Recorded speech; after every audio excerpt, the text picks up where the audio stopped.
Okay, everybody, it's Mike Bundren with the INLP Center. Happy to do this presentation for you today, a short slideshow called Dealing with Uncertainty. And I think you're going to really find an interesting insight in here that could make a difference. So I'm excited to share it with you. Keep in mind a couple of things. One, I'll ask you to bear with me a bit. This is not a perfectly polished presentation. I may stumble over a word or two. I don't have a script. I'm just reading along with you. And two, there's a worksheet that goes along with it. You may have to look for it wherever you're watching this video. Try to put the worksheet nearby so you can find it. That's where what we're doing here really comes to life. So here we go, dealing with uncertainty. We talk about what uncertainty is. Google it, and you'll get the state of being uncertain, and that word state will become really important to us here in a minute. And then secondarily, something that is uncertain or that causes one to feel uncertain. And I submit that those are two different things. There are things that are inherently uncertain, and then there are things that make us feel uncertain. And those are two different things. Separating them is going to be potentially quite helpful. So stay tuned for that.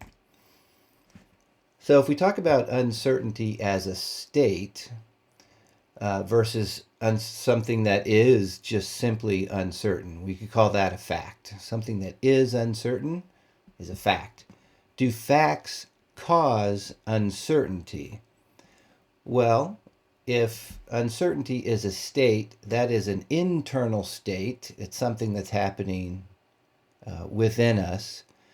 And we could say that facts in the outside world, or things that just are facts, don't necessarily, and maybe they can't, cause a lasting internal state of uncertainty. That's interesting, and it actually is something that provides hope for a way out.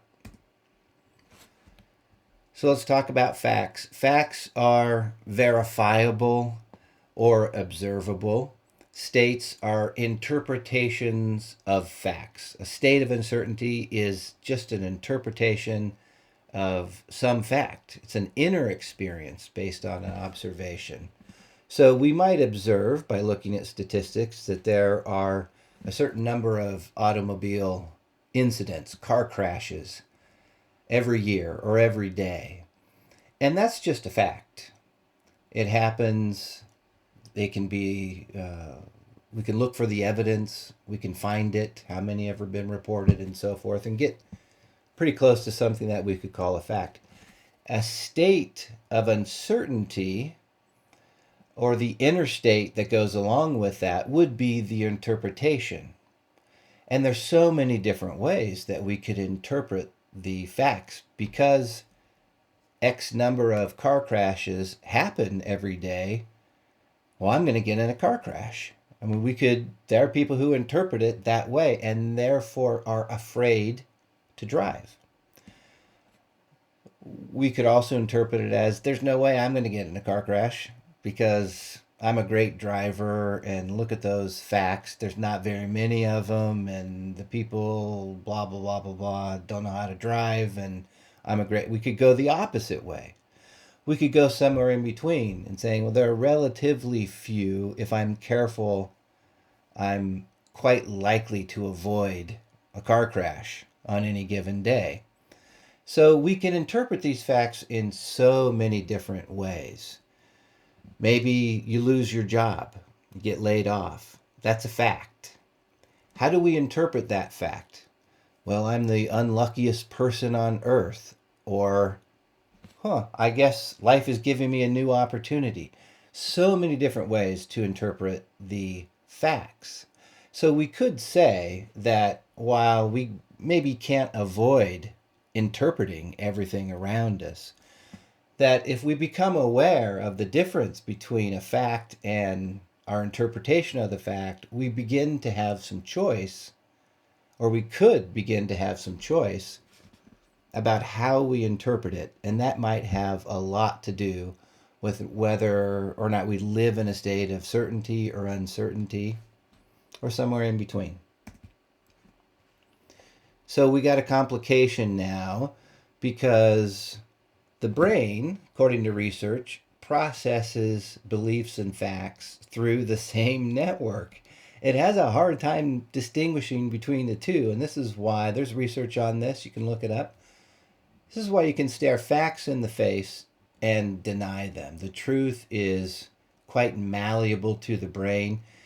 And the way that this applies to us for our purpose today is that if you tend to have a negativity bias, then your brain by default will tend to interpret facts according to the worst case scenario. And that's when we go, oh my gosh, car crashes happen every day, and so I'm going to get in one. And that would be that negativity bias, and our mind can run away in that direction. And what's really complicated about it, not distinguishing so much between fact and interpretation, is that because we use the fact, because this is happening, then my interpretation must be correct. I go, I'm going to get in a car crash. And someone goes, no, you're really not likely to get in a car crash. You go, you see how many car crashes there are every day? We're using the fact to justify our interpretation without necessarily recognizing that it's an interpretation. It gets complicated. So what we do in NLP and in life coaching is we focus on the internal state. And this stick to VAK slide. VAK is an NLP term that stands for visual, auditory, and kinesthetic. So this internal state, and we're talking about uncertainty, well, it's made up of internal images, sounds, and feelings. So when we look at facts in the outside world, then we can see them, we can hear them, we can touch them. But the interpretation is very much an internal thing. And what we're suggesting here is that that interpretation has a structure. It's made up of pictures and sounds and feelings. We talk to ourselves about the fact, oh my gosh, I'm going to, or we have an image in our head of the outcome of that fact that represents our interpretation. We play a movie of the worst case scenario and so on and so forth. The point is, our internal world has a structure to it, and if we pay attention to that structure, it kind of emphasizes the fact that it's internal. It's like, oh my gosh, this or that is going to happen. Well, what's the internal image I have? And as I notice that image, it helps me to realize this is a movie I'm playing in my mind. So what can we do? Well, one, we can identify the relevant fact. And if we start to think about, sort of create a division in our thinking, in that there are facts and there are interpretations, and I want to become aware of what the difference is. So what's the fact that you're concerned with? And again, there's a worksheet, and there's a clear place where you can write down what is a fact, something that's observable, that other people could corroborate, that you can find evidence for in the world, and so forth. And then what's your interpretation of that fact? When you become aware of that fact, how do you respond? And label that, this is my interpretation.